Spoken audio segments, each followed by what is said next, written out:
pero que vienen de la parcelación original de las barracas. Esto era una zona de barracas de pescadores. Sí. En el siglo XVIII hubo un gran incendio, XVIII-XIX, y empezó a sustituirse por edificación más sólida. Edificación... Sí, bueno, yo leí a principios del 20. A principios del 20 no, eso, el incendio fue en el 19 o 18, sí, fue hace muchos años, creo que fue en el 18 el gran incendio. Entonces, bueno, hay barracas que empiezan a aparecer en el siglo XVI en las vistas de Van Vingaerde, que hace y aparecen en una zona con barracas, que se supone vas por la zona de Cap de França, porque esto realmente, si os fijáis, ahora es todo muy homogéneo, pero originalmente aquí el mar venía por aquí más o menos y tenía un pequeño cabo aquí. Es decir, todo esto que vemos aquí es terreno ganado al mar.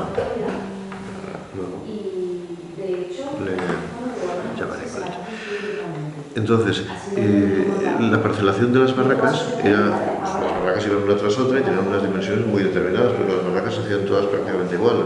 Se veían palmos valencianos y tienen unas dimensiones determinadas. Eso generó una parcelación que es la que se ha reproducido aquí y que es otra de las características de estas manzanas. Esa parcelación con viviendas muy estrechas, digamos, pero suelen ser casas de una planta, dos plantas, con patio posterior. Los patios no son abiertos, sino que están llenos de pequeñas construcciones. Es una tipología que se va ajustando a las necesidades de la gente. Por último, el otro elemento que define el Cabanyal es la tipología de edificaciones. Unas edificaciones que vienen de la edificación rural valenciana que vemos en todos los pueblos, que evolucionó y se adaptó a la parcelación del Cabanyal y a sus necesidades, y que en la época en que se construyó, que fue sobre todo a principios del siglo XX, tomó como referencia decorativa el modernismo que estaba construyéndose en Valencia en esa época. En esa época se construyó el Mercado Central, la Estación del Norte. La gente veía eso y trataba de alguna forma de reproducirlo, una interpretación popular del modernismo en sus casas. Y es lo que ha dado esas casas tan características del Cabanyal que conocemos como mosaicos y algunas que son espectaculares. Entonces esos tres elementos son los que constituyen la trama. Pues bien, a partir de los años 60, con el desarrollismo, empezó a crecer la ciudad, a construirse fincas más altas, hubo un movimiento especulativo. ¿Qué pasa? Que en el Cabanyal ese crecimiento se concentró en el sur, en el Canyamelar, y en el norte, en el Cap de França. En esta zona se sustituyó mucha edificación, con lo cual ahora vemos edificios muy altos, a veces muy estrechos y muy altos, con unas medianeras enormes. Pero en cambio, en el Cabanyal, como estaba esa inseguridad, porque la avenida estaba previsto que se prolongase, esa amenaza preservó el Cabanyal, lo protegió de la especulación. La gente, claro, no se atrevía a invertir en una zona de un futuro tan incierto. Entonces, ¿qué pasó? Que se mantuvo la tipología, es decir, de los tres elementos, la trama y la parcelación se mantuvo en todo el barrio, pero solo en la zona central se preservaron masas muy grandes de edificación. Lo que pasa es que al mismo tiempo se degradó, porque igual que la gente no se atrevía a invertir para construir una casa nueva, no se atrevía a invertir mucho en mantener. Y así el barrio se fue degradando. Claro, eso se aceleró mucho en el año 98, cuando se aprobó el plan del Cabanyal de prolongación de la avenida. Se va a degradarse porque mucha gente veía que no tenía futuro para sus casas. Lo que pasa es que hubo un movimiento popular de oposición muy fuerte a esta prolongación, que es lo que ya conocemos como el Cabanyal. Fue un movimiento que realmente proyectó el problema y la imagen del barrio a nivel no ya de ciudad o autonómico o estatal, sino a nivel mundial. Sí. En la UNESCO consideran el Cabanyal como patrimonio protegido. Europa Nostra también lo considera como patrimonio en peligro.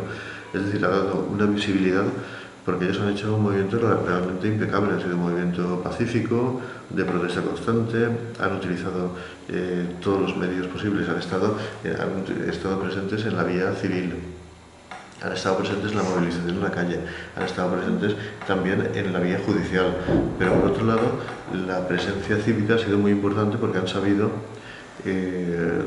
movilizar, por ejemplo, el mundo del arte, dar una componente creativa a su lucha, con temas como Cabanyal Portes Obertes, que es un certamen de arte reconocido en el que participa mucha gente y en el que a veces hay acciones de alto nivel artístico. Entonces, bueno, pues este movimiento es el que ha generado esa oposición. Ellos han conseguido aguantar 17 años hasta que la ciudad de alguna forma ha despertado, ha echado al anterior equipo de gobierno, que es realmente quien estaba empecinado en tirar esto adelante contra toda evidencia social, porque la gente estaba mayoritariamente en contra. Había gente que estaba a favor, Sí. pero en el barrio Sí, pues fuimos a realmente... preguntar también por el barrio el otro día.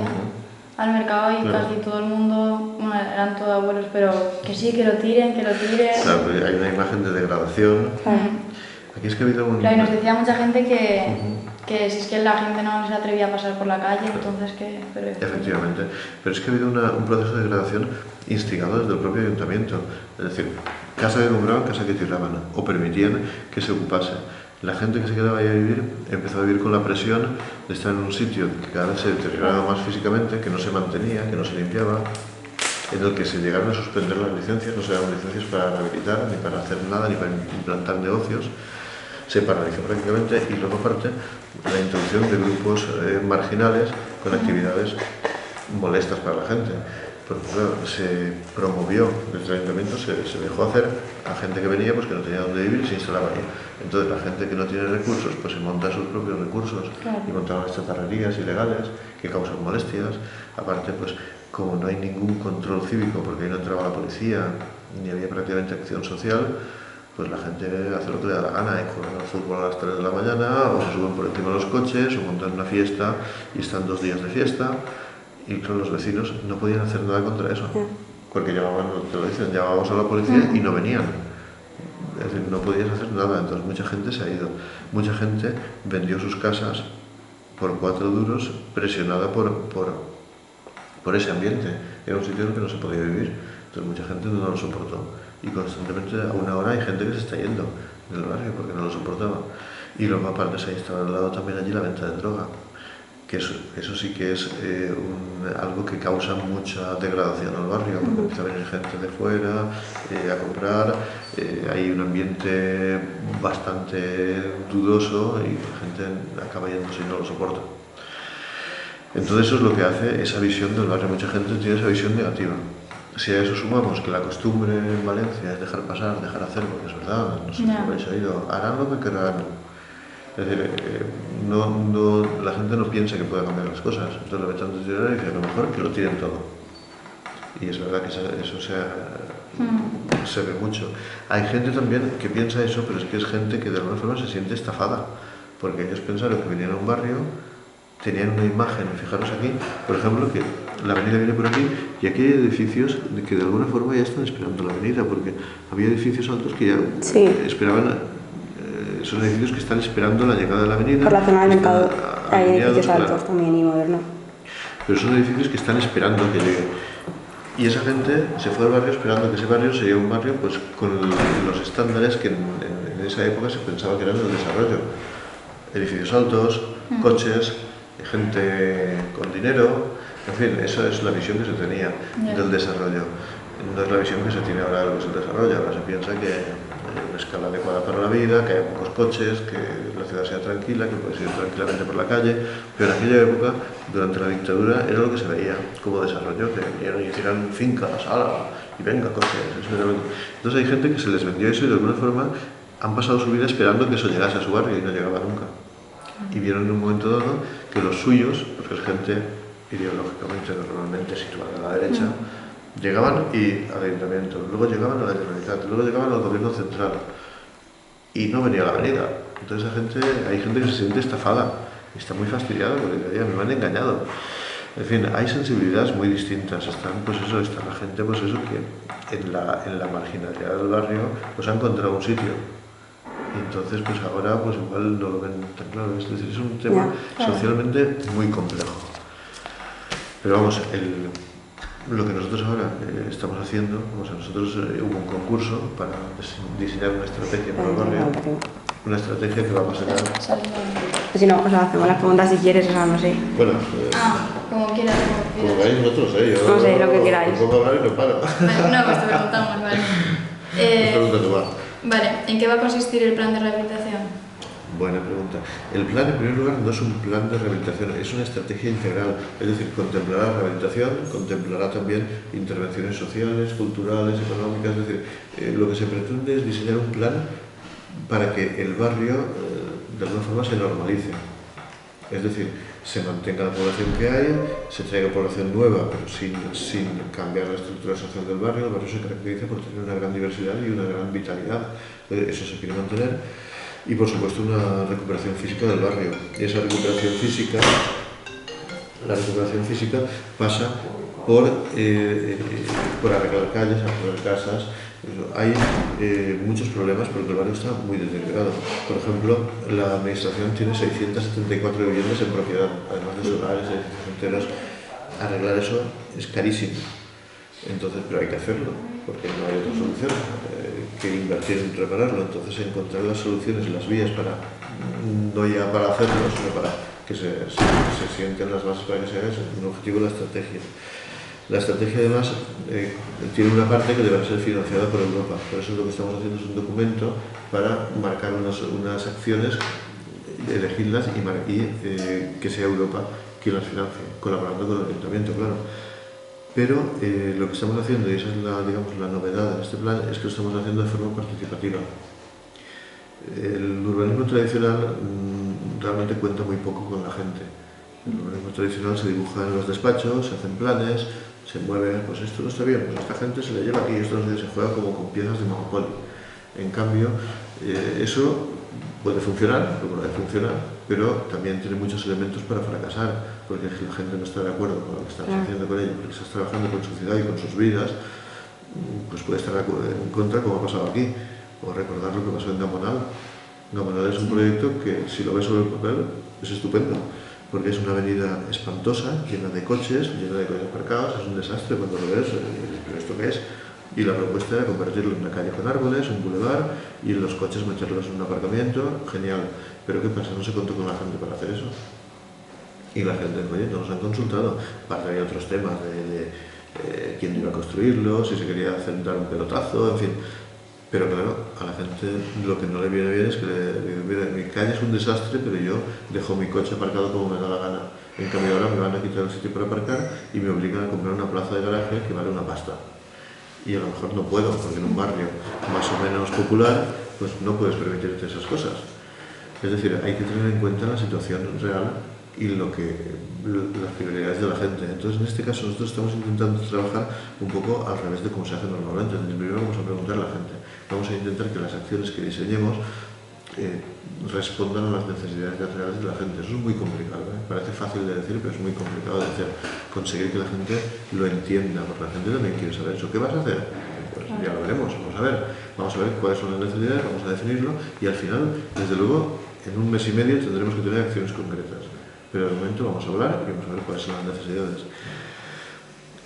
Tradicionalmente el urbanismo sí que tiene una parte, se supone participativa. Cuando está hecho el plan pasa a la exposición pública y en la exposición pública da un plazo a la gente para que pueda verlo y alegar, que realmente eso es un engaño, porque a veces son unos planes así de gordos que tienes que unirte en un mes sin capacidad técnica para entenderlos y dar unas respuestas, y aunque lo hagas, lo habitual es que si tus alegaciones son asumibles, pues bueno, bien. Pero si son cosas que realmente afectan a la esencia del plan, pues te dicen que no, ya está. Es decir, no hay realmente una participación. Entonces lo que estamos intentando es hacerlo un poco al revés, que nuestro objetivo sería que el plan no fuera nuestro plan, sino el plan de la gente. Es muy ambicioso, pero es lo que estamos trabajando. Vale, ¿y cuáles son las ventajas y los inconvenientes de este proyecto? Hombre, creo que ya te he respondido un poco antes. Sí. Las ventajas, pensamos que es un elemento de éxito contar con la gente. Ahora, los más que inconvenientes, yo te digo, las dificultades que estamos encontrando es que la gente es muy variada. El barrio es como una gran comunidad de vecinos en la que hay de todo. Hay gente que lo tiene clarísimo y colaborará, hay gente que no entiende el proceso y piensa que todo va a salir mal y que no se puede hacer nada, hay gente con unos intereses distintos a otros, hay quien quiere que el barrio se rehabilite, hay quien ha encontrado su forma de vida en esa degradación y le parece que si se rehabilita irá contra sus intereses, en fin, es muy complicado. Eso es la mayor dificultad es esa, porque realmente lo que hay que hacer en el barrio es sencillo de definir. El barrio básicamente hay que rehabilitarlo, hay que eliminar las barreras que lo separan de la ciudad, hay que convertir a la serrería, es un es una barrera, hay que convertirla en un elemento de unión. Toda la zona del Dr. Lluc, que es un gran agujero que interrumpe el barrio, pues hay que volverlo a coser, de forma que el barrio, que es un barrio, no lo olvidemos, un barrio marinero, y ha perdido casi su relación con el mar, de la misma forma que la gente que vive en el frente marítimo ha perdido la relación con el barrio, y también lo piden, se sienten aislados. Pues ese tipo de barreras hay que eliminarlos, convertirlos en elementos de unión.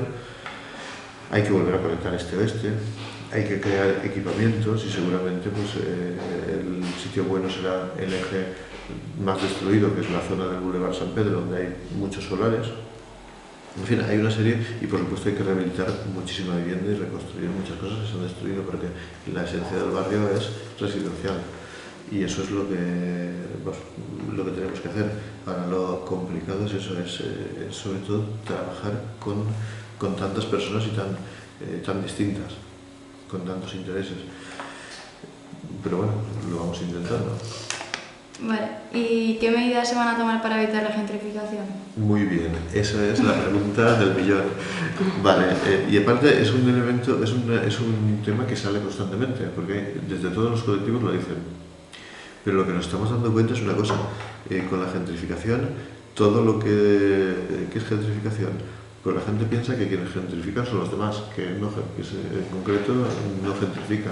Entonces eso nos lo dicen desde Salón del Bañal, nos lo dicen la gente de la colectiva, nos lo dice todo el mundo, pero cada uno en su nivel, de alguna forma, gentrifica el barrio. Entonces es un elemento difícil. La gentrificación al final es un proceso que se produce fijos, pues no se plantea así nunca, pero se pueden crear las condiciones. Entonces nosotros lo que planteamos aquí es, primero, intentar mantener a la población. Segundo, toda la persona que vive en el barrio tiene que tener la oportunidad de quedarse. Y tercero, queremos que venga gente, pero la gente que venga, pues gente que esté dispuesta a habitar el barrio, a vivir en él, y de muy variada extracción social. No pensamos que tengan que venir pues solamente gente con mucho dinero. Entonces, ¿cómo se va a intentar conseguir esto? Pensamos que tenemos elementos que son muy buenos para tratar de evitarlo. Y es que aquí hay una gran cantidad de propiedades públicas, y las propiedades públicas permiten hacer política de vivienda, rehabilitar, alquilar, ceder el suelo a cambio de habitar el barrio. Entonces, de esa manera se puede tratar de que venga gente sin que suban los precios del suelo. Es decir, es un elemento importante. Luego hay que limitar también la ocupación, por ejemplo, por usos terciarios y nocturnos. Mirad lo que pasaba en Ruzafa. Ruzafa no se ha controlado, y ¿qué ha pasado? Se ha medio rehabilitado, porque realmente lo que han hecho es repavimentar prácticamente. Se han mejorado las instalaciones, pero no se ha hecho un plan de movilidad. Entonces lo que se ha hecho es dejar la movilidad exactamente como estaba, mejorando la calidad material de las aceras. Pero esas aceras a continuación se han entregado a negocios que, al ver que se iba arreglando todo, se han ido instalando. ¿Y qué has conseguido? Pues un barrio en el que el comercio tradicional ha desaparecido y está todo lleno de bares. Entonces, la gente, a mí lo dicen vecinos de Ruzafa, hombre, está más limpio, está más bonito, ya no hay jeringuillas por la calle y tal, pero los fines de semana mejor si te vas, porque no se puede dormir. Sí, sí. Entonces, sí, yo tengo una casa en Ruzafa. Bueno, que fallas ya, no te digo, ¿no? Bueno, pues aquí la gente toma Ruzafa como un modelo negativo. Aquí y en Benimaclet también, en fin, Ruzafa ha servido para eso, mira. La gente de Ruzafa no lo quiero. Entonces, sabemos pues, que hay que limitar ese tipo de ocupaciones, hay que poner distancias mínimas entre bares, evitar. Luego hay que zonificar, ver estas casas, una característica que tienen y que de alguna forma puede ayudar a que no pase lo de Ruzafa, es que las casas llegan al suelo. Es decir, hay viviendas en planta baja, como vemos aquí también en Benimaclet. Eso hace que haya menos espacio para poner bares. Cuando hay edificios altos, los bajos utilizan lo que sea, como pasa en Ruzafa, que es otro tipo de edificación. Aquí yo pienso que tenemos esa baza. Luego pues, se puede intentar, pues, a lo mejor que en las travesías sea donde haya más actividad comercial, llegando hacia el mar, porque en las travesías este-oeste no hay fachadas de las casas, sino que son las medianeras, mientras que las casas dan a las calles norte-sur. Pues hay que intentar esto. Luego hay que intentar también quizá pacificar el tráfico de alguna forma, evitando que haya un tráfico de paso a través del barrio, que la gente que vaya sean solo los vecinos. Entonces hay varias medidas que se pueden tomar desde la iniciativa pública para intentar que el barrio sea un sitio agradable para vivir. Ahora, Lo que no podemos saber es qué dinámica coge en el barrio en 50 años, porque vete a saber, también la gentrificación a veces se produce porque si entra una población con gran capacidad adquisitiva y la que allí la tiene menor, pues si quiere vender su casa y en vez de por 100.000 euros la puede vender por 400.000, pues la gente lo hace. Y eso es inevitable, porque es que la misma gente que está allí quiere no sé, quiere vivir mejor. Los comercios del barrio prefieren tener más clientes que menos. Entonces ahí esas dinámicas van a existir. Lo que pasa es que bueno, tenemos armas para intentar matizarlas y que no sean muy fuertes. Nuestra intención es esa, intentar que la gente que está en el barrio pueda quedarse y que la gente que venga sea variada, sobre todo. ¿Y qué va a pasar con los edificios públicos que fueron comprados por el anterior gobierno? ¿Van a salir a la venta? Vale, no son edificios públicos, son edificios, son viviendas sobre todo que compraron. Estos edificios se está hablando de qué hacer con ellos. Una posibilidad es esa, que salgan a la venta otra vez. Lo que ocurre es que es complicado, porque si lo pensáis, la gente que vendió a veces vendió bajo presión. Podríamos pensar que es una operación especulativa, que el ayuntamiento ha cambiado políticamente, pero el ayuntamiento es el mismo ente. Compra presionando a la gente para que venda barato y luego lo vuelve a vender. Es feo. Luego hay gente que diría, escucha, yo ahora si esto no se va a tirar no me hubiese ido, me hubiese quedado en el barrio. Entonces, la intención es primero rehabilitarlos. Lo que pasa es que rehabilitarlos, imaginaros, 674 viviendas. Si cada vivienda para rehabilitarla podemos pensar que una media de 100.000 euros solamente, estamos hablando de 67 millones de euros, es decir, es mucho dinero, es muy costoso. Entonces, seguramente lo que será es una solución mixta. Parte de ellos se rehabilitarán desde la iniciativa pública, parte de ellos se sacarán para que la gente los rehabilite. La forma, no sé si será una venta, si será dar opción a los propietarios que vuelvan, si será una cesión a cambio de que lo rehabilitan y se comprometan a vivir en el barrio. Esa sería una buena solución para evitar también la gentrificación. Pero bueno, básicamente la edificación residencial en su mayor parte debe ser residencial. Y sí que puede ocurrir que en alguna zona se creen equipamientos, porque sí que está saliendo la necesidad de equipamientos en el barrio. Lo está pidiendo la gente, piden equipamientos sociales, culturales, piden algún centro de gestión de todo esto, están pidiendo equipamientos educativos, quieren que haya una comisaría en el barrio, un centro de servicios sociales, en fin, hay cosas, centros de tercera edad. Entonces, con todo el suelo público que hay, algunos de estos edificios ya son solares, pues seguramente ahí se podrán alojar gran parte de estos. Y si no, hay un espacio de oportunidad, que es toda la zona esta del vacío de Doctor Lluc. Como veis, hay muchos espacios en los que podría en el futuro pensarse en alojar equipamientos. Por ejemplo, hay una amenaza sobre el barrio, que es el acceso norte al puerto. El barrio tenía una amenaza este-oeste con la avenida, pero hay otra, que es el acceso norte al puerto, para que se coloque una reserva de suelo que, si se construyera, significaría una barrera muy fuerte entre el barrio y la playa. Eso la gente allí no lo quiere ni en pintura. Entonces, quizá, si logramos que eso se olvide para siempre, lo que estaba previsto es conectar de alguna forma desde la carretera de Barcelona, desde la autopista, llegar en túnel, pasar por debajo de la Puebla Rosa, aparecer en el Cabanyal y entrar en el puerto. Pero claro, eso significaría una barrera enorme. Entonces, desde el barrio lo que se pretende es que eso se olvide y que el barrio pueda conectarse con el mar. Entonces, esos son terrenos de oportunidad, terrenos que están ahora, que veis aquí, que no sirven para gran cosa y que podrían aprovecharse para meter otros equipamientos, porque hay equipamientos grandes como una piscina, por ejemplo, un polideportivo. Bueno, que ahora hay equipamiento deportivo, pero este tipo de cosas no caben en las parcelas interiores. Entonces, bueno, el barrio tiene muchas posibilidades, pero bueno, hay que ponerse en ello. ¿Por qué decidisteis presentar un proyecto de concurso? Nosotros estábamos trabajando en un proceso que habíamos llamado PatchGo. En vez de un plan general de ordenación urbana, lo llamábamos Patchwork general de ordenación urbana, porque lo estábamos haciendo con pedazos, cogiendo las propuestas que encontrábamos en los barrios, intentar componerlas en un plan, porque los barrios en Valencia a lo largo de los últimos años han ido tomando conciencia de sus necesidades y han ido generando propuestas. Esas propuestas, que están dispersas, pensábamos que sería posible a través de un proceso participativo concretarlas y unirlas en un documento que reuniese la voluntad de los ciudadanos de alguna forma. A nosotros nos pilló, esto lo hacíamos porque nos daba la gana, nos pilló trabajando en estas cosas cuando salió el concurso y dijimos, oye, pues vamos a adaptarlo al proceso, y así nos salió el proceso Vaca Bañal. La verdad es que fue un poco una locura durante el verano, nos quedamos 15 días trabajando, porque esto salió el 31 de julio y se entregaba el 14 de agosto. Nos entregamos el día 31, bueno, nos entregamos porque nos lo dijeron, no salió publicado hasta unos días después. Nos reunimos, vimos que nos gustaba el tema, nos pusimos a hacerlo y bueno, es un trabajo muy bonito, es muy interesante, aparte no se ha hecho nunca. Pensamos que tiene muchos elementos de interés.